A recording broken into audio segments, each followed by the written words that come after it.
Hello. હાલો જીજુ છે જીજુ જીજુ છે જીજુ જીજુ છે. હા જીજુ જીજુ જીજુ ભાઈ હું જ છું લા, બોલ. હા જીજુ કેવું છે? બસ તું કે. આજે મારી એક્સ ના લગન છે.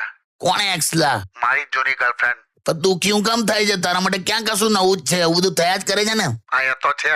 અને અત્યારે જે રીતે જમાનો ચાલે છે ને મહેશિયા, તું એમ વિચાર.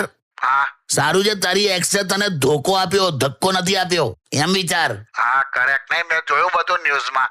જબરું ચાલ્યું છે નહીં જીજુ? તારે પહેલા છે ને સ્ત્રીઓ 16 સોમવારનું વ્રત રાખતી હતી સારો પતિ મળે એટલે. હા મને ખબર. હવે તમે છોકરાઓ ચાલુ કરો હવે આ બધું. અમે વ્રત કરીએ આવું. હા તો જાન હે તો જાન હે. અહીંયા ખરું. હું તો કહું છું તમે છોકરાઓ તમે લોકો છે ને છોકરીઓ પટાવવાનું છોડી દો. એટલે થોડો વખત પછી છે ને છોકરીઓ પોતે જ હવે છોકરાઓને પટાવવાનું ચાલુ કરી દેશે. જોજે એવું થવાનું. એવું? હા 100% થશે. ચિંતા ના કરી, તારો મેળ પડી જશે બેટા. હા તમે કેટલું વાલથી બોલ્યા. તને જ્ઞાન સાથે પ્રોત્સાહન આપી દીધું એમ. હવે ખ્યાલ આવી ગયો. મૂકી દે ચાલ હવે. આજે બહુ પ્રેમથી વાત કરી તમે. નાલા મને ટેન્શન આ છોકરાને કઈ થઈ જાય તો. ના ના સાચી વાત.